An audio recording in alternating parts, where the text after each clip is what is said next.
Hello, people. Welcome to Unfiltered, man. Unfiltered is when I bring guests on who speak unfilteredly, if English will permit me.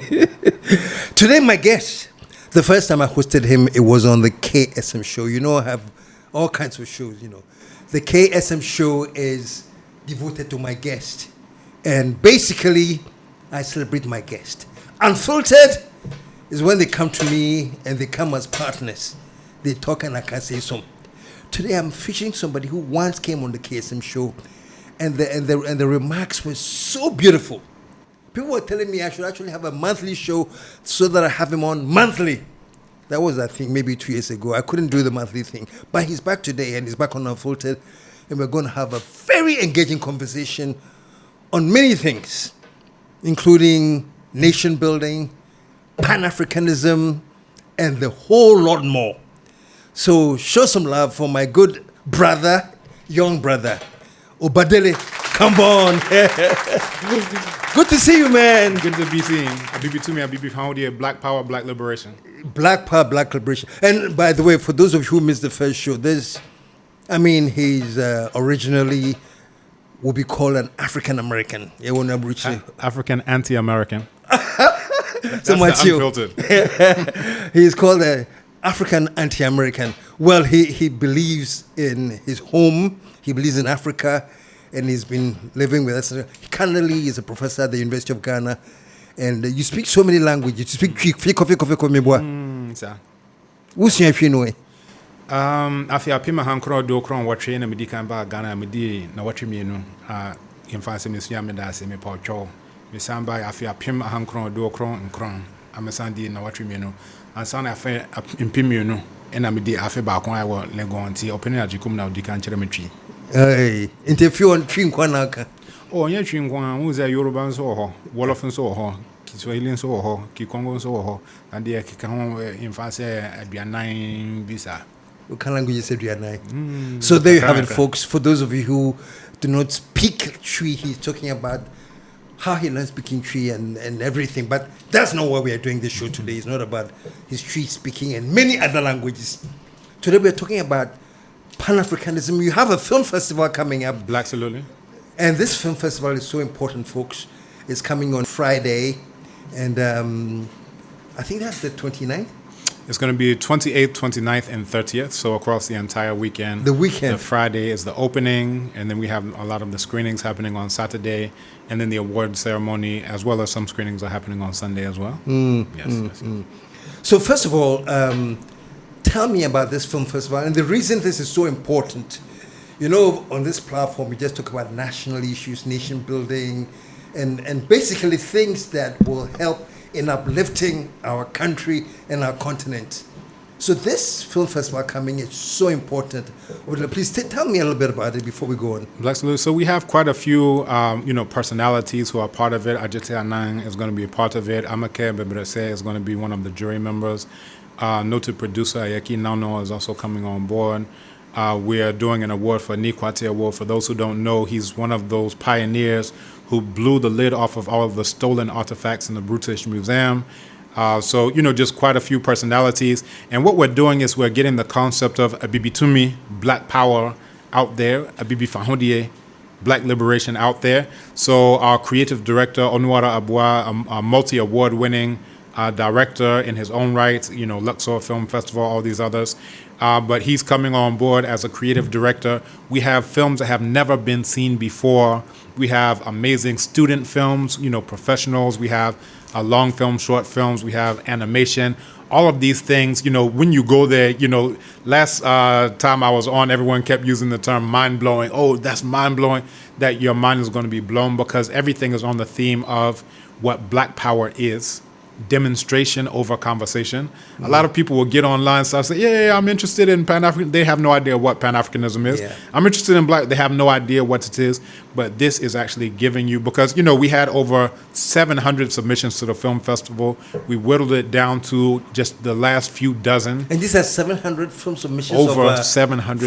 From Black filmmakers, African filmmakers? From Black filmmakers from throughout the world. We're also in partnership with Africa World Documentary Film Festival out of San Diego. Diego, Prof. Nii Coker. We have an MOU with Unimac, so a lot of the student films. Some of them are students, but they're actually professionals in the field. You know, they want to go back and get certification. But like we were most impressed with even some of those films. Just the ideas, the execution as well. You know, you can't just have something that's on theme, but then the production quality is somehow, we needed everything to be on point where it comes down to that. And, you know, this is an opportunity for people to come on board, you know, sponsors to come on board, others who want to be a part of it. Yourself, we're hoping you'll be there. You know, we're going to give you a personal invitation. If KSM is there, everything else is just sorted. Right? Also, so once KSM is there, so that means that once you grab the head of the snake, everything else is just a rope.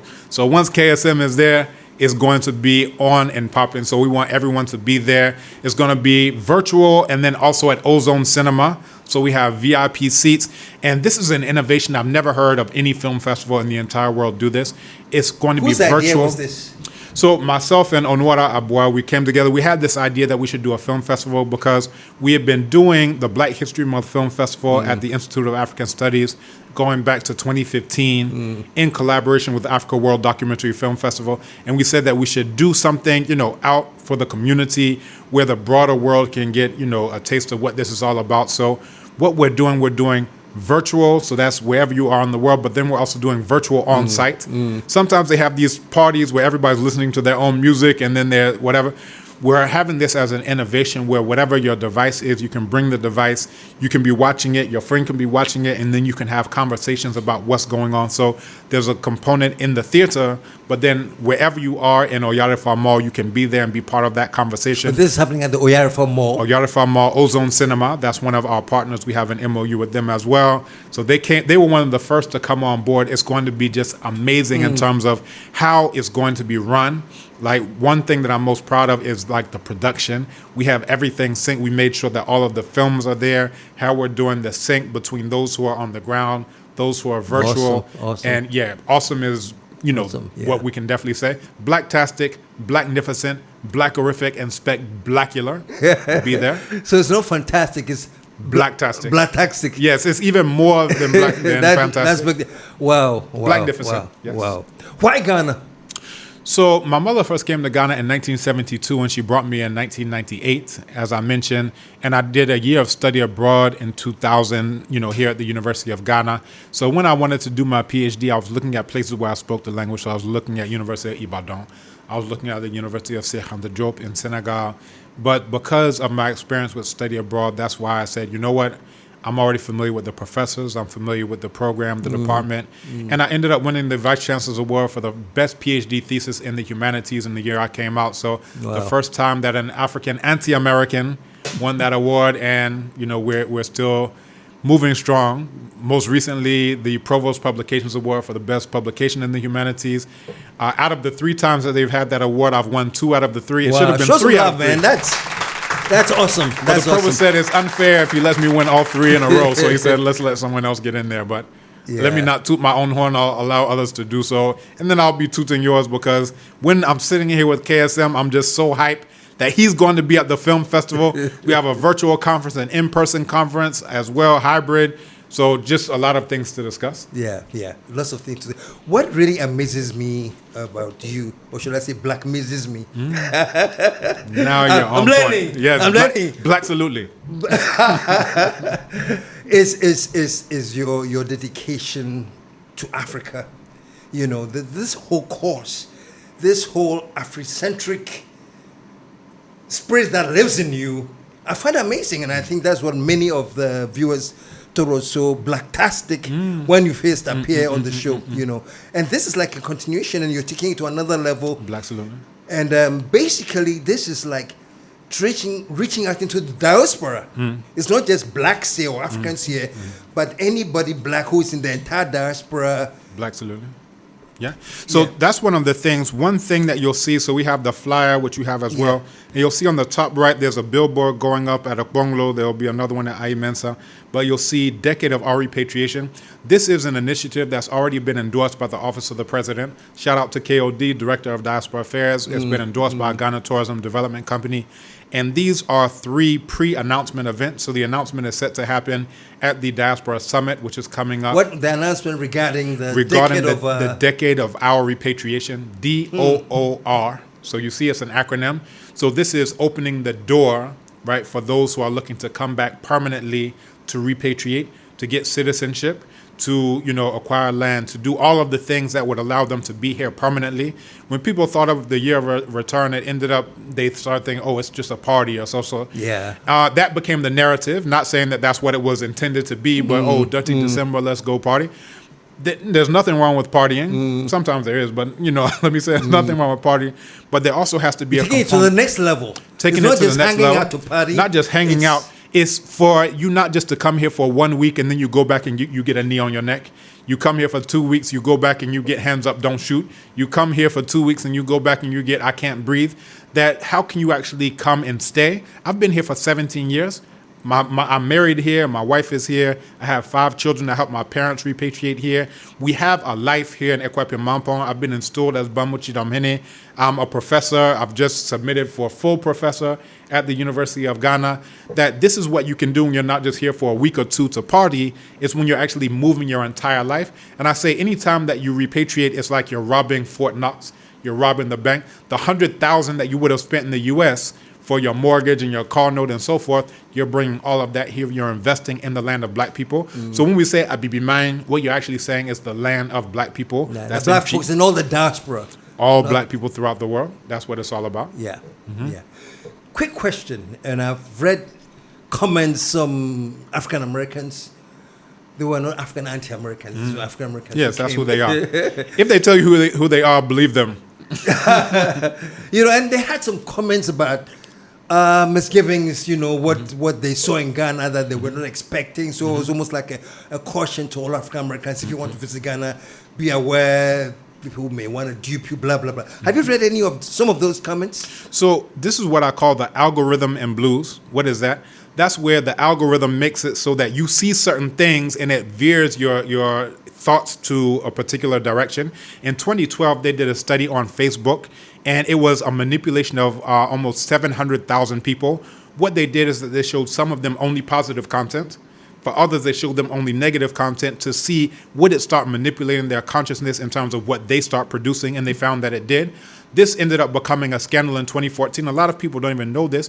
What they're doing now is like, bows and arrows compared to nuclear weapons in terms of how they're able to manipulate people's consciousness. So you'll find someone who's interested in repatriating, but then they'll see something of someone from the continent saying, oh, so yeah, we don't like you. So, and then their whole consciousness is shifted on that basis, and then vice versa. They'll do the same thing without showing. Is it shifted because they've been programmed to get it shifted, or it's shifted because they have been walking into some new truth? It's shifted because it's in the interest of those who are doing the shifting. That's why it's shifted. What they'll find is, the same thing, Bloods versus Crips.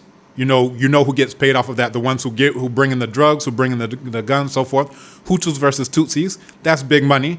Asantes versus, Eves. Ghana versus Nigeria. Like, what happens is that those who own the platforms that are doing the manipulation of people's psychology are the ones who benefit from black people against black people. Imagine that you have antelopes that are butting heads. They're butting heads. And there's a lioness who's in the background. And this one thinks, yeah, I'm fighting, to get mating rights. This one's like, yeah, me too, I'm fighting to get mating rights. And this one's like, all of you look like dinner to me. You understand? This is what they've always been doing ever since chattel enslavement. In, Luanda and Angola, there's a good book by Professor Nafafe that goes into how they were able to turn one black group against another black group was by saying that if you don't bring me this quota as a tribute in enslaved black people, then we're going to come and enslave you ourselves, right? They knew that they had guns, they had cannons, and that's how they were able to do it. Before that, they were kidnapping black people themselves. From 1441, you had Antal Gonzalez, you had Nuno Tristal, you had Lancelot de Freitas. All they were doing was kidnapping black people, but they were like, there's too much trouble with this. What we're going to do is that you used to bring us tribute and palm oil and chickens and all these other things. What this guy, De Silva, said, he says, we're no longer accepting tribute and any of those things. You have to bring me those your enemies over there. And if you can't do it in time, and they would often give these conditionalities where they knew there's no way that you can go and enslave how many people. They said, we'll use that as a pretense in order to enslave you ourselves. So, you had Mendoza, who went to the Vatican in order to challenge enslavement, period. Because for those who don't know, there was a papal bull, Romanus Pontifex. You had the papal bulls in the 1500s that were issued in order to say that all black people, they said the pagans, the Saracens, Mohammedans, so forth, will be reduced to perpetual enslavement. So this is where it all comes from, is black people fighting against black people in the interest of those who own the ships, who own the insurance companies, who own the plantations, who own everything, who, basically worked out the entire structure, and now you're just the puppet, in their hands. Mm-hmm. So that's what it's all about. They just digitized the exact same thing they've been doing for the last 600 years. Now let's talk about this. And I hear everything you're saying here. There's this small, is it a quotation? But somebody said, listen, if somebody floors you and you go down, if somebody blows you down, that's one thing. Mm-hmm. But when you refuse to get up, that's another thing. Is it that black people are refusing to get up? Or is it that they have their neck, their knees on the neck so we can't breathe? Or we are not getting up to blast away their knees from our necks? How do you see it? So most of us don't even know that we are a we. If you ask someone what they are, they may first say, oh, I'm a Christian, or I'm a Muslim, or I'm a Santi, or I'm Fanti, or I'm this. We'll list 1,000 different fragments that are there before you get to any type of consciousness of, we are a we. Usually the only time we become a we is when it's during the World Cup. And then we say, okay, yeah, all right, my team is out, so let me go and, root for this one. Or when we're giving speeches, and then we say, yeah, we. But on a day-to-day basis, we're not operating on the basis of we are a we. Because that's why my phones are made in Burkina Faso. That's why my car is made in Ghana. That's why every day you see me, this isn't like, oh, let me just look cute. This is economic warfare, that I am taking food out of the mouth of my enemies and I'm putting it into the mouth of my own people. So I'm actually operating on the basis of we being a we, but the majority of our people don't know that we are a we, and therefore we enrich our enemies. So that's the biggest problem I see, that the majority of the people don't have this awareness, don't have this consciousness. So how long can the majority of our people continue to be exploited in all kinds of ways because we don't have that consciousness? And what will take a majority of the people to wake up and realize, oh, wow, as they say, we are now woke. How long is it going to take to be woke? So there's a quote by Nana Amos Wilson, a noted psychologist, where he says, if you want to understand any problem, don't look at who suffers from the problem, look at who benefits from the problem. So there's a money trail that we can follow in terms of, let's say, for example, the self-hatred industry. And I've spoken about this, on multiple platforms. But let's say that someone has told you that your skin is bad. So now who do you have to go to get the chemicals to make it look like, I don't even know, like a shaved pig, right? Someone has told you that your hair is bad. So now who do you have to go to get the chemicals in order to make it stringy and furry like some type of dog? The same ones who have convinced you that you had a problem are the ones who benefit from you thinking there's a problem. So there's a multi-trillion-dollar self-hatred industry. And when I say self, not just on an individual level, but the extended self. So there's someone who preys off of us saying our clothes are bad. Well, whose clothes do we need to get then? Our language is bad. Well, whose language do we need to speak then? Our cars are bad. So whose cars do you need to buy then? And this has gotten to very scary levels that I know that I hear now people have been bleaching their babies, because they shouldn't be too dark. The lighter, the better. I had a colleague right there at the university who says, oh, it's fine. Your children aren't too dark. And I was like, wow, if if I have to take a note of every insane thing that someone says, but she's not, let me use that, advisedly, quote unquote insane because she wants to be, but because someone benefits from the insanity that she's saying. If you've seen an image of an imaginary white boy on a stick every single Sunday and you're praying and say the only begotten child of the creator of everything looks exactly like this shaved pig looking, furry dog looking, a crantier furry type of thing, well then what's that going to do to you? Over time, you're going to say, oh, I wish I could look a little bit more like them. I wish my nose was a little bit more like them. I wish I didn't have human hair and it was furry like a dog or like a sheep or like a goat. And then they benefit off of that because now you have to go to them to get the chemicals, to get the clothes, to get the this, to get the that. All of the things that they've told you are bad about yourself are the things that enrich them. Mm-hmm. Now, let's just look at one single area, the clothing alone, right? For the clothing area, if we just said we're not trying to look modern ever again, and this is one thing in Ghana, they like to respect ourselves out of existence. They'll say, I can't wear clothes made by black people because, it's too high and mighty. I can only wear this when I'm going to a wedding or to a funeral. Let's say cumulatively across an entire year, 10 days, right? But every other day, what are they wearing? And who's being enriched by what they're wearing? The biggest Obroni Wewu, that secondhand clothes in the industry in the entire world is here in Ghana, and it ends up choking the waterways and so forth. But who benefits from that? And it's just a very simple, calculus. You don't have to be a professor to understand that. The ones who convinced you that everything about you is problematic are the ones who benefit from all of the money you give to them in order to solve your so-called problem. And the problem isn't that you're black. The problem is that they're behaving the way that they behave, like the Neanderthals that they are. How do we? And I know things like this. First of all, that's what it's all about. Our starting point, you know. It's all about. And how far do we have to push these things to create that awareness? Will it ever come in your own imagination? Mm-hmm. Do you see this thing happening in your lifetime? So I'll say this. I read up on the foundation of the Presbyterian Church, and most people may be familiar with this. Like in the 1800s, they went to Equiapim, and they couldn't get a single convert. They were dying of malaria. All of them were dying off. And on the way out, they said the Amahin there, the Oquiapihene, said, you may do better if you brought someone who looked like us in order to preach whatever it is you're preaching. So they got a catechist, I believe it was from Jamaica, when they came back. And now they started getting converts. You'll think that Equiapim has been Presbyterian for thousands of years, right? They went from 0 converts over, I think it was something like 20 years. Nobody was interested whatsoever to now everywhere you go, Presby this, Presby that, Presby this.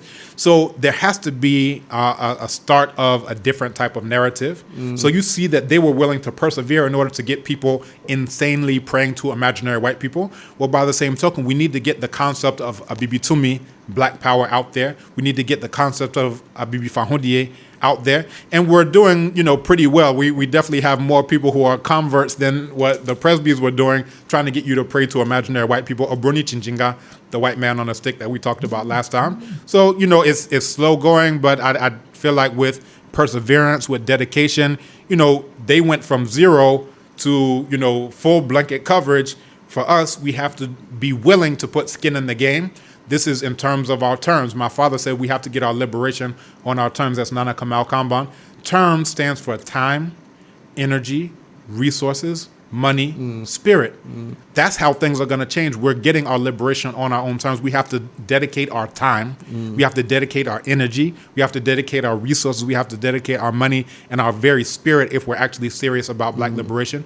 A lot of people, they're not serious. They just want to get likes and followers and subscribers, and they say something cute. They have no idea the origin of Pan-Africanism. They've never read the 1900 resolution to the peoples of the world. From that, they don't know what they're even talking about. They just say, if I say it, then I'll get some more likes. You have to actually be serious and dedicated and research and even know what it's all about. Most people who say Pan-Africanism, they have no idea what it's even about. True.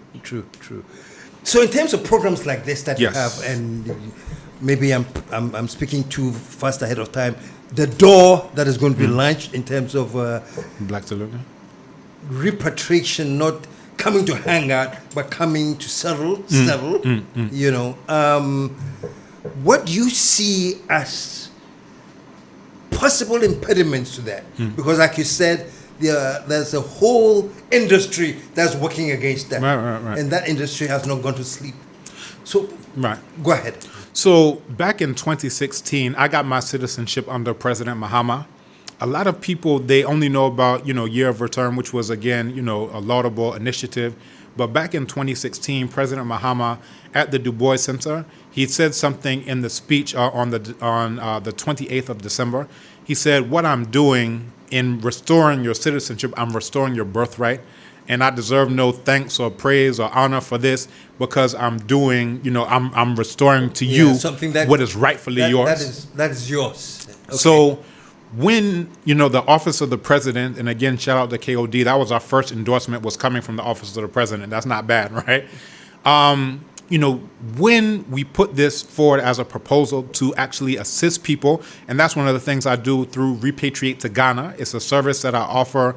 I've helped, hundreds of people get their citizenship, land, everything that you can imagine. That, basically the reason why we're doing it is because we are here to facilitate it. It's not just telling people come and we don't know how you're going to come. It's not just, come and now mill about the airport. That we actually have programs where you can learn the language. We actually have programs where we can assist you, to get around those land scans. We have lawyers who are on, staff. We have surveyors. We have those who are going to assist you in terms of housing. We have those who are going to assist you in terms of business registration, in terms of, getting your license, all of these different components that go into you staying. We've been doing this registered as a company since 2018. But then even before it was, formally registered, we had helped people with the 2016 citizenship. What is this company? Why don't you put it out there? Right, so this is Repatriate to Ghana. So for those who are interested, you can check out repatriatetoghana.com. Repatriate to Ghana is a progenitor of this idea of Decade of Our Repatriation. When you say return, it's kind of vague. Are you just coming for a second? Are you just going to stay here? What are you going to do? But when you say repatriation, this means that you're permanently coming back to the place of your origin. Relocating where you belong. To where you belong. So if you see, Donald Trump is hitting you upside your head and beating you down, then you could say it's not enough to run from danger. You have to run to safety. And that's why Repatriate to Ghana was created, to be that safety, to be that soft landing for you. And these programs are, again, in that same area of mutual education. Just yesterday, we had a meeting with academic board there at the University of Ghana for the College of Humanities around a series that's going to take us through the entire decade, so that there's a mutual education. You found, like with your return, people didn't know, well, why are they coming? Why are they staying? Are they going to stay? What's going to happen? And then those, the students who are here, I just did something, a video, it's out there, has 500,000 views. And the hostess asked, well, all of you who are Ghanaians, if you got a chance, would you run away and go wherever?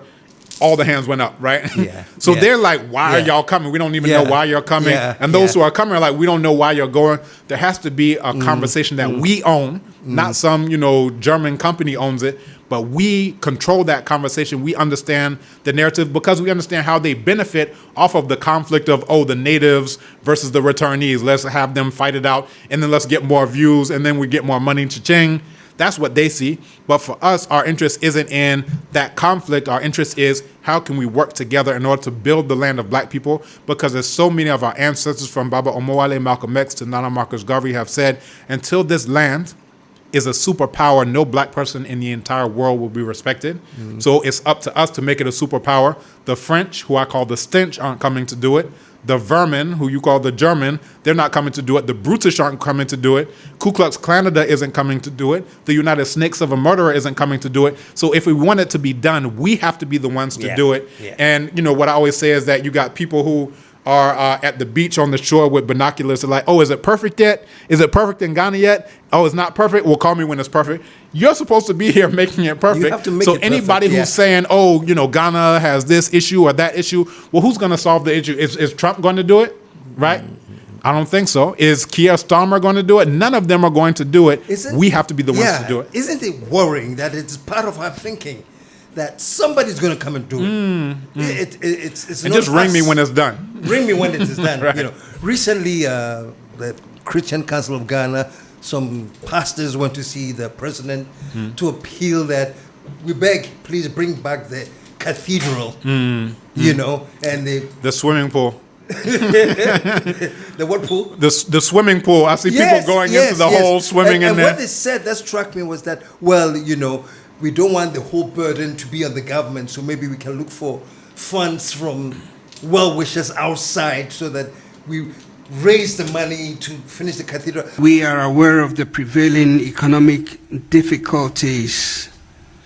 We believe that the cathedral's completion under a transparent, accountable, and inclusive framework would serve as a spiritual and cultural landmark for generations to come.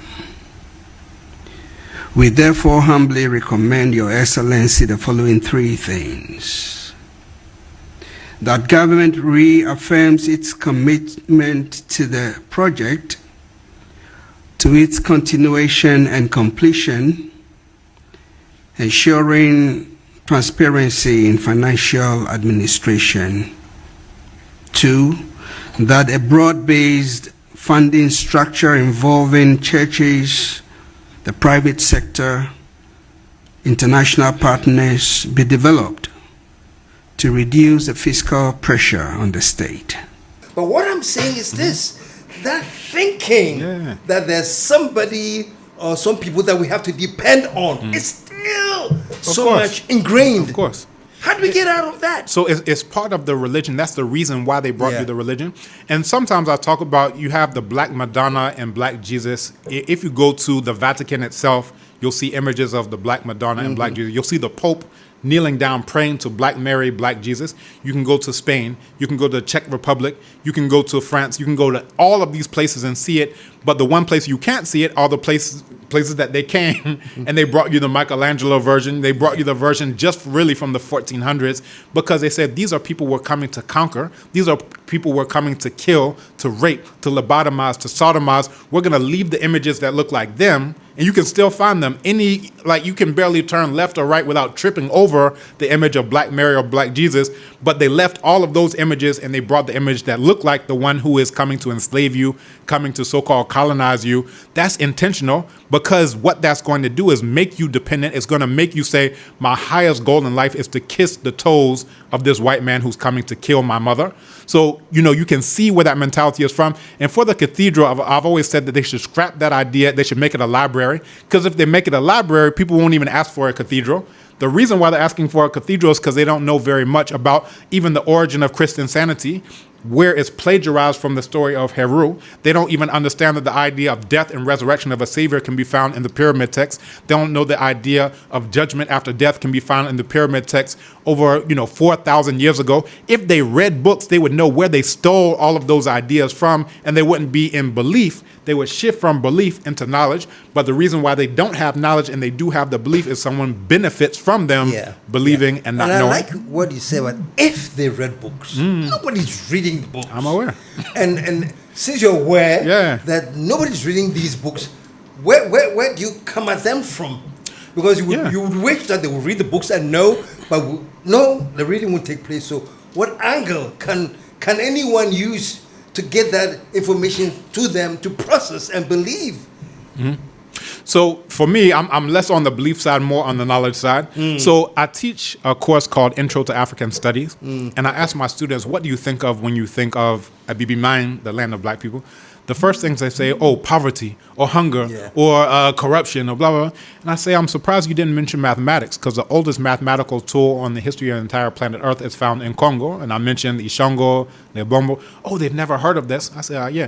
The oldest mine in the history of the world, the Ngwenya mine, you can find it, there in so-called Southern Africa. They've never even heard of that. I mentioned, the bone and ivory tags that were used predating those of Mesopotamia that you can find in classical Kemet. They've never heard of this.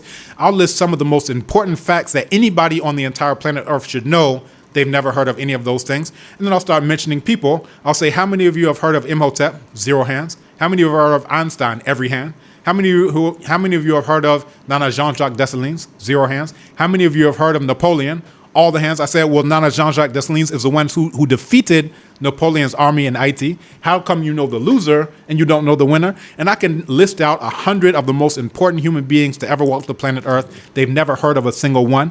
Why? Because there's a miseducation system. There is an education system. If there was an education system, people would look up images of Ptahhotep.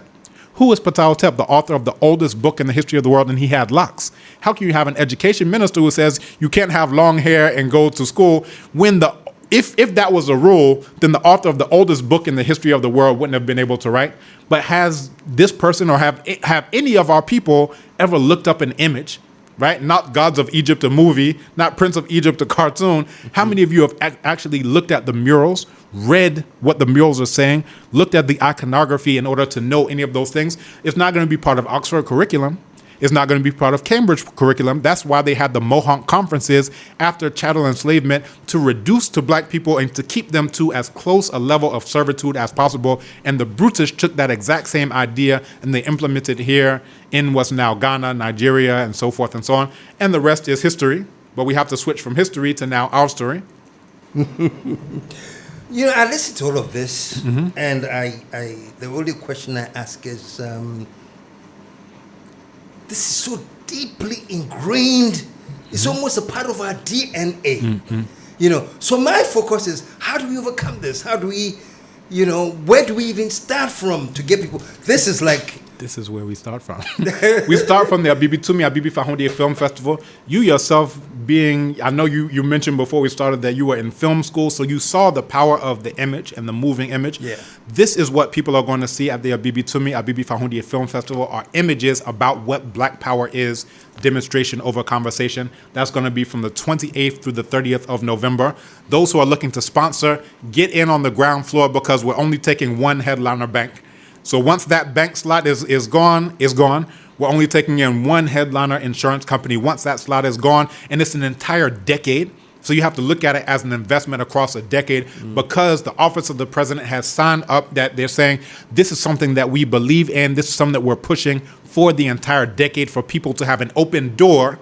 Decade of our repatriation, a door. They talked about the door of no return. They talk about the door of return. Now what you're calling the door of return is now the door of our repatriation. So come back home. That's what the president of Ghana, the highest officer of the land, is saying. They're saying, come home, come back. He is the one who started that citizenship en masse for naturalization. 34 was first. Of course, you know, the other party says we want to outdo you. So they have, 126.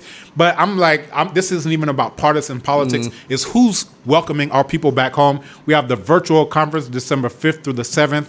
We have the hybrid conference from the 12th to the 14th. So again, the film festival is at Ozone Cinema. Shout out to Brother Bismarck from Ozone Cinema, who we've been corresponding with. They were one of the first to come on board. It's going to be virtual and in person. There's going to be on-site virtual as well, so you can be there and be conversing with your friends about all the blacktastic, blacknificent, and blackorific films that you're watching. We have the virtual conference, so anyone's like, oh, well, I can't be in Ghana, or I won't be around, or if you have internet, and I know you have internet, because if you're watching me right now, it means you have internet, then you can join us for the virtual conference from December 5th to the 7th, and then the biggie of them all, December 12th through the 14th. That is the hybrid conference, and it's happening in Ekwiape-Mampong. It's happening virtually. So where do we get started? If it's in your DNA can change over time. And one thing that can happen is your environment can actually have an impact. They call it epigenetics. It can have an impact on your DNA and how the DNA shifts. You can have a trait that becomes fixed in a population over time over one mutation. I won't go deep into genetics, but we can talk about SLC24A5. How did non-black people become non-black? Wasn't it a mutation in that specific gene, SLC24A5? Wasn't it OCA2 polymorphism from Eastern Eurasians that made them non-black? That DNA can change. So if it's in your DNA, we see that the alanine can become threonine, and now you all are entirely different from who we are now. So if that can be the case, then this is where it starts. At Bibitumi, we're getting the idea out into the universe. We're getting the concept of Abibi Fahondié out into the universe, and this is what's going to make an impact. This is what's going to make a change. So I'm only talking to you, those of you who are listening, those of you who are like, you know what, I want to be a part of this change. I want to be part of making the land of black people a superpower. I'm talking to you. I know there are going to be some people in the comments who are like, I want to pray to an imaginary white boy the rest of my life. I'm not talking to you. Some people are like, well, not everybody can repatriate. Well, guess what? I'm not talking to those people. I'm talking about the ready. I'm talking about the willing. I'm talking about the able. Those are the ones who I'm talking to. I like those two words, ready and willing. Because anything outside of that, there's no point. Yeah, what am I? Reaching somebody who's not ready. I'm not in the dentistry practice. I'm trying to pull people's teeth. If, there's a proverb in Kikong that says, Dianguba yenkwameno. It translates to eat groundnuts with those who have teeth. Imagine I'm trying to share groundnuts and you can't even, enjoy them. You know what? Those who are ready, willing, and able, those are the ones who I'm talking to now. Once you make this a land of black people, once you make Kemet, the land of black people, black again, well, now all those others who weren't ready, guess what? They're going to start becoming ready. Because So your line, the whole of the diaspora is watching. They are listening. All right. What is your message to them? How do they take advantage of this door? When you've answered that, then I'll ask you the next question. How prepared are we here who have declared the door open? How prepared are we to receive and know that we are receiving our own kith and kin and not foreigners who are visiting, not Abrofo? Maybe, I'm sure you are here long enough to know that African Americans, some people go, hey, Obroni, because they have come from the, you know what I'm saying? So the first question is, this door that we are opening, tell the people out there listening about the door. So this is why I'm so interested in systems, processes, structures, and infrastructure. So this isn't like, oh, here, there's an idea, maybe one day we can help someone repatriate. Like literally, this is what we've been doing over the years. Formally, like I said, ever since 2018, but really, I was doing this back in 2008, 2009. I was helping people get land. My sister was like, you're doing this for free, you're running yourself ragged. You need to formalize it as a process. So we have intake forms. We have the data on those who are doing the intake forms. We've had people come through who are, ex-NFL players. We have people of all types of stature, status, monetary, financial, and so forth and so on, that we have actually been doing this work over the years. And I want everyone to go to... So there's a track record. There's a track record. Go to repatriatetogana.com and then go to the testimonials. There's a YouTube channel. Some of those videos have 400,000 views, 100,000 views and more, called Decade of Our Repatriation. I was talking to, those in the Diaspora Bureau at Ministry of Foreign Affairs, and they were like, these people who come, are they successful? Do they stay? We don't hear what happens with these people. So we started putting out the videos, testimonials of those who we've assisted with citizenship, assisted with getting cars, assisted with getting land, every single aspect, lodging, every single aspect that you can imagine, so that people can say, this is your proof of concept. So we already have those systems in place for the decade of our repatriation through Repatriate to Ghana. And that's why Repatriate to Ghana was the progenitor of the idea of, we're ready, we're willing, and we're able to assist people. Because it's one thing for me to, I could get on your show and just browbeat people. You need to repatriate, Some people would do that. They've never even set foot on the continent, right? Yeah. I've been here 17 years, and I'm a pretty successful repatriate. Again, not to toot my own horn. There's a proverb in Wolof that says, Sabu dufot bopam. And it translates to soap doesn't wash itself, right? And chin and comfort who said mad that salt doesn't praise itself, that I'm sweet, I'm delicious. But what I can say is that over the years, we have this track record. We have all of these testimonials. We have success story after success story. When they did the 524 who got citizenship in 2024, the very oldest person, that's Brother Morgan Moss, was one of our Repatriate to Ghana clients. The very youngest person, Mikal Ali, was one of our Repatriate to Ghana clients. So that's the bookends for the entire ceremony. And again, this isn't our first rodeo. As my brother Nubian Malik used to say, I'm not new to this. I'm true to this. So again, we have those systems in place. When you come in, you can fill out the intake form for repatriatetogana.com. You can click sign up. And right now, this is like, there's a booming thing where people who literally just got to Ghana a year ago, they're like, yeah, I can help you repatriate. And I'm like, anybody who tells you that, ask them, when did you repatriate? So I repatriated in 2008. There are those who are, even before me. Yeah. Now, a lot of those people will be like, oh, I've been here for 30 years. I don't even know how to speak the language. What is it, Madasi? Is it Mapauchao? Is it Kofi? So there are those. I'm not on that, side. But I've been here for 17 years. I've been helping people repatriate. If somebody says that they can help you repatriate, there's a proverb in Chi. They say, and it translates to, if you ask for clay for the building of your bama, like the switch seat, then look at their own quality, right? Right? So if Naked Man says, I'm going to give you a cloth, listen to his name. So if somebody's saying that they can help you with repatriation, look at their own quality of life. So you think that that's one of the key issues here? People who don't know anything about it, taking the ground and saying, come, we'll take care of you. That's a big problem. That's part of the problem. But then you have others who don't even, search for those who have, who have basically taken this path before them. So you got people who are like, well, I don't want a middleman. I just want to figure it out myself. And then, let's look at even inside of the United Snakes of a Murderer. Let's say somebody born and raised in the backwoods of Mississippi somewhere, slight on Mississippi. Let's say they go out to the big city of New York. Somebody's gonna see that guy with suspenders and with a wheat thing in a straw hat. They're going to be like, this guy is a mark, right? Let's go after this guy.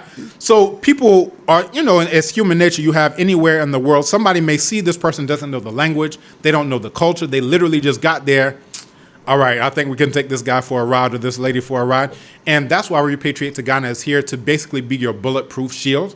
So once you're coming through Repatriate to Ghana, like there have been times where I've had to step in and intercede and make sure that our clients are okay because there was somebody who was trying to scam somebody on land. And I said, know what? I'm going to put up my own funds to make that person whole as I chased after this person who tried to scam in the first place. So that's what it's all about is the integrity. And because we're online and there are many in the diaspora that are watching, that's why I keep pushing it because I want them to know that if you want to repatriate, there's a way. There is a way. To do it and not come and regret and, come and all these people who are putting up these regret videos, what they're saying, I'm in linguistics. If you want to translate what they're saying is, I didn't come through Repatriate to Ghana. If they came here and said, Ghana's not what it's put out to be, and all they're saying, anytime you hear them, that's the algorithm first that's sending it to you to influence your consciousness. Once your consciousness is influenced, now what you have to interpret it as is all they're saying is that they didn't come through Repatriate to Ghana, and that's why they're suffering. So you don't want to be penny smart and pound foolish because the value far exceeds the cost. And again, for me, there's no price on my son not being Tamir Rice and being shot down for having a toy gun. There's no price for my daughter not being Ayanna Jones over her grandmother's and getting shot. There's no price for being Sandra Bland. All of these black people whose names that you hear who have been killed, right? Ahmaud Arbery just going out. I just saw somebody earlier today who was out for a jog. If he was doing that in Georgia, he could be shot. You could get a death sentence. A death sentence for nothing but jogging. That's what you're dealing with when you're there in the United States of a murderer. And all of you know it. Everybody who's like, well, I don't want to go there because blah, blah, blah. You know that at any point in time, any day, any second, whether you're the CEO of this or you're the president of that, I remember Skip Gates said we're living in a post-racial society until the police kicked in his door and said you're under arrest, right? So all these people, that at any point in time on a whim, you could be shot dead. We showed a documentary in his own home. It was a Ghanaian student, Kofi Adu-Brempong, who was doing his PhD at University of Florida. The police kicked in his door. They shot him in his chest. They shot him in his face. And then they said, this is somebody from Ghana. We got to give him some hush money. You see, this is every single black person knows, if you're honest with yourself, that if you are just driving, they call it driving while black. We need to say driving while they're behaving like how they're behaving, because that's the real problem. You know that can happen. You've lived in the U.S., and they didn't ask, are you Ghanaian? Did they ask Amadou Diallo, are you coming from Guinea or are you coming from Harlem? They don't care about any of those things. And it's going to be that until this land is a world power. So if you want to actually do something about your situation there, the best thing you could do is turn this into the equivalent of a China where they're not doing that to the Chinese. They're not doing that to anybody who has nukes and who can stand up to them, but they'll do it to you because they say, you're not here building this up to become a world power. Great. So now the second part of the question. So they have come through this door, repatriate to Ghana. They've come through the door. How prepared are we to accept? How prepared are we to relate that these people coming in are not strangers to the land? Well, they're strangers because they're first time coming, but they belong. How do we get that? And being here and having been in Ghana for all this time, you know how our thinking is. And how to a large extent we still consider them abroad for foreigners. How ready are we for the door? So this is a great question. And when I really think about this question, it really, I gave a presentation through Abibi Tumi, which is my platform. You can download the Abibi Tumi app. Abibi Nkra is our messenger. So I gave a presentation on how you can be accepted and respected when you repatriate to Ghana. One thing that could be helpful is learning the language, right? There's an entirely different world. There are some times where I would have almost gotten into a car accident. Right?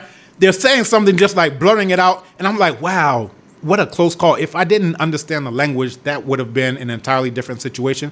Just taking the step to learn the language can go a long, long way. Actually starting to learn the culture can go a long way because people can meet you halfway if you even show that effort. And that's what I've seen over the years is that you can actually be accepted. What specifically have you gone through? One or two examples? I'll give you a case study, right? So at Ekrapia Mampong, there was a land dispute, right? Where it was me on one side, there's a Ghanaian, born and raised Ghanaian, but who was a pastor. the traditional people, these are the Ahimfo there in Ekwape Mampong. I told them this is what the situation is. They took my side over someone born and bred in Ghana, because what are the pastors doing? They're saying, oh, all those Ahimfo, they're pouring libation, they're demonic and blah, blah, blah. So they actually took my side, and then, we were able to resolve the issue. So a lot of people just have this imaginary thing that, oh, it's all Ghanaians versus all, returnees or diasporans or so forth. And that's not the case. You can actually have cases, and, I can go through so many of my own I've been here 17 years. I can go over so many cases where the one who's helping me out is a Ghanaian. I have a issue in court. Well, who's my lawyer going to be, right? Who's going to win the case for me but my own lawyer who's also a Ghanaian? So there are so many cases where you'll find that you're in the right, right? So it's not that, I'm trying to hustle somebody. Well, then nobody should take your back. But if you're in the right, then I've had cases where the judge is on my side against somebody who's a Ghanaian who tried to hustle over, cut stones, right? I've had cases where somebody was supposed to bring sand. They didn't bring sand. I took them to court, and then I got the 3,000 CDs. I had a case. This is, I've been here 17 years, so I've seen those things before I get a good surveyor. I had a surveyor who was trying to, do some type of scam. I took him to court. He had to pay 10,000 CDs to me. So who is going to help you other than the Ghanaians? And how are you going to be able to be accepted and respected? I'm talking to my lawyer in Chi. He's understanding me. I'm understanding him. He sees that I'm in the right. He's taking up my case. There are so many instances like that. I'm a professor at the University of Ghana. I'm winning awards over Ghanaians, people who are born and raised in Ghana, but it's the quality of the scholarship. And my colleague who actually reviewed the most recent award for the Provost Publications Award, about 400 years ancestors disappear. It was debunking this idea of 1619 as a start date of enslavement or anything like that. They were like, we have never even come across the ideas or the information that you shared, and that's why you won the award. So again, I don't want people to live in this la-la world where once you come here, oh, it's me against the Ghanaians, and I don't want Ghanaians to go into, oh, this is another Liberia, because what I tell them is that Liberia is a scapegoat that our enemies, our common enemies, put out there, because there was no diasporan in Hutus versus Tutsis. There's no diasporan in, Eastern Congo. There's no diasporan in the, unrest in the Maghreb. But what there is in all of those cases, coltan, blood diamonds, uranium, and what they do is they'll pit one black group against another black group. Meanwhile, they'll steal all the resources. Back in the day, the resources were black people. They'd pit one group against another group, and because we don't know that we're all one, they're laughing all the way to the bank. They've just changed what the resources are from people to now uranium, coltan, and so forth. Yeah. So practically, I just want a scenario where a group of people who want to repatriate are coming, or they've got in touch with you. You're supposed to give them an orientation. Yes, exactly. And that's key. And what are the key things you send across? So, but I can't learn the language in a few weeks. I can't just understand things until I've lived there and experienced things. How do you give them the orientation for them to know that no matter what, I can be prepared for this repatriation? So I want everyone to go to sankofajourney.com, SANKOFA, or O, for those who don't know what the O is, sankofajourney.com. 27 years ago in 1998, that's when my mother brought me on the very first Sankofa journey, and that is your orientation. That's helping you learn the language as you move around Ghana. That's taking you to meet, for example, we usually meet with the Nsomankwahene, who is the spiritual head of all Asante people, and usually they'll do something like an akom for us. We'll take them around, we'll introduce them to the people who they need to meet. This year we're doing Ghana and Burkina Faso, where we're doing a huge 15-foot mural to President Ibrahim Traoré, backed up by the great grandcestors, right? So, this is one of the things as an orientation program. And again, this is 27 years strong that we've been doing this. So anybody who's like, there's a proverb in Chi that say, Ɔbenfo na mienu nsusu asio. And that translates to, you don't use both of your feet to test the depth of the river, right? So this is a way where you can actually see, all right, well, how is it? Okay, all right, is this a place where I can live? And I have some of my Repatriate to Ghana clients who are actually doing that. So, they'll come here, they'll get a chance to move around. Oh, this is what the public transportation is like. This is what the roads are like. This is what the people, I could live in this neighborhood. Okay, I already have this contact because of the Sankofa journey where I've been able to network. And for anyone who is signing up for the Sankofa journey, you get the Abibi Tumi conference and the Abibi Fanhodie Festival at no additional cost. You can be part of that, and that's one of the main opportunities. I have some of my Repatriate to Ghana clients who are marrying those who they met at the Abibitumi conference. I have those who are, actually here. They now have business partners. I was just talking to a brother. He's now investing in Ghana on the basis of his experiences. So again, it's going to be Ghana. It's going to be Burkina Faso. So go to sankofajourney.com. You can also sign up for the conference alone if you're interested in that on abibitumi.com. You can download the apps, Abibitumi, and then also Abibinkra. That's a messenger app. So I want you to come into the ecosystem. We have over 12,000 strong membership. That's bigger than your WhatsApp group, right? Now, these are 12,000 black people with sense. Anytime you see 12,000 black people with sense anywhere, then you'll understand this is how we were able to collectively purchase 22 acres. This is how we're able to do things like a library project, documentary project. All of these things are happening inside of Abibitumi with those who have some sense. So if you want to go beyond just liking and clicking and doom scrolling on all these non-black platforms, the first thing, you can't find out about black information until you come to the black platform, because that's where we're housing it. Because if you try to put it out on the non-black platforms, they're going to put community strikes, they're going to put you in jail. But guess what? They don't control the black platform. So we're going from cracker platform to blacker platform, and that's what it's all about. In terms of, and I talked about how certain things are ingrained in the DNA. These are programs you're talking about that help to recombinant DNA. Yeah. But let's look at the impact of these programs. For example, this. How far-reaching does it go? Is it reaching out to a few in the middle class who are using this as part of the status symbol? To show I went to this, or is this penetrating to get to the grassroots of people who should know and understand what we are talking about? So this is a black-tastic question. So last year I was on, some of the Chi, radio stations, and I happened to be helping a Repatriate the Ghana client get land. They were looking at 10 acres there in Ekwepe Mampong. We went out into the bush. We must have walked for a good 30 or 40 minutes. My brother, Ejakwa Joe, he went out there with sandals and short pants. And I told him never do that again, right? But we went so deep into the bush. Once we got there, we came across some people who were processing cocoa, drying it out. And one of them, he knew me from Mampo. He was like, "Oh, dear, what kind of Yansa woman? What did they what kind?" And I'm like, "Wow, look at the impact that I'm having on people who are like deep into the bush." And they're like, "Yeah, I was listening to what you were saying. What you were saying made a lot of sense. It's impacting me in this way." We have those, like when I drive around, I drive a Kantanka. I'll be driving just through the neighborhood. People will start shouting, "Kantanka," they'll give me black power fists. And now they'll say, "Abibitumi, Abibitumi, Abibitumi." This means that the concept is filtering out. We have so many who are assisting with the conference, those who are assisting, everything from the Abibitumi farm to assisting with groundskeeping. We have those who are at every level, from project coordination to film festival coordination, those who are doing the decorations. It's really bringing in everyone. And this is the idea, is that, I gave a talk some years ago called Divest from America, Invest in Africa to Make Africa Great Again. I did that, must have been 2016 thereabout. And what I mentioned is that conferences in places like the United States, the reason why they have the conference isn't for the topic of the conference itself. It's that their uncle owns the projector company. It's that their auntie owns the notepad company. It's that, the catering service is their cousin. So I looked at how it's a multi-billion-dollar industry just having meetings. Now, when black people have meetings, the meeting is on black economic empowerment held at the Sheraton, held at the Hilton. It's literally talking about the topic as we're giving our money to our exact same enemies. But what this is about is that we're actually enriching everybody in the entire community, which is where I'm installed at Ekwepe Mampong. Last year, we got the sister there who does wachi. She was out there selling. We have those who are doing the decorations. We have every single person who's finding a way to interface. And if I can interject, you brought the group to Cactus Creek.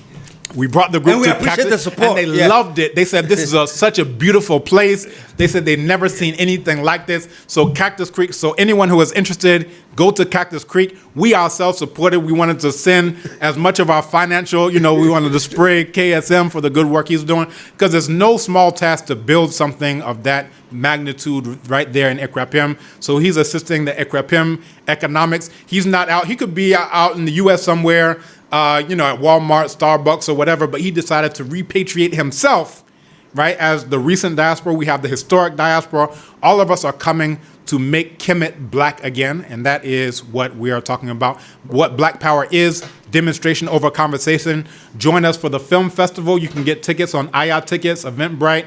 You can get it on the website, filmfestival.abibifahundie.org. You can get the tickets for the virtual conference on abibitumi.com. You can get tickets for the hybrid conference. That's going to be, again, November 28th through 30th. That's going to be our film festival. The 5th through the 7th is a virtual conference. And then the hybrid on the ground as well conference is December 12th through the 14th. All of this is going into the president's announcement. KOD just asked me to give my input into President Mahama's speech. Now, I've never been asked to give input into Trump's speech or Biden's speech or anybody else's speech, but I'm being asked to give input on how we're going to frame DOOR, and we're framing it as self-reparations. We're not waiting for Donald Trump or anybody to give us anything. Like you said, I'm restoring your birthright. So because President Mahama has the power to restore our birthright, then that's where we're framing it as self-reparations for us, by us, Repatriate to Ghana, Decade of Our Repatriation, and all of the DOOR events, the film festival, the virtual conference, and the in-person conference. We want you to be there. No, I'm not talking about the one who's ignorant. I'm talking about you, the one with sense. That's who I'm talking to. Thank you. Those who are ready and willing, as you put it, because apart from everything, I appreciate you a lot, being here and the energy that you put in, the determination. And I will sit here and sometimes say, but is this not all feel-good history? This is demonstration over conversation. Over conversation. Over conversation. That's right. So, folks, that's him right here. You've heard him. And Ọbádélé Kambon. Thank you so much, man. And thank you, KSM. As we get closer to the door, I'm sure one day maybe I can have you and KOD here, so we can really, we are here, we can really help expand and send the word to the people, because absolutely. That's our only way out. That's right. That's right. Is to be black conscious. Abibitumi, Abibifahundie, Black Power, Black Liberation. Show some love, y'all. And until the next episode of Unfiltered, this has been Ọbádélé Kambon, and showing some love one more time, and see you next time.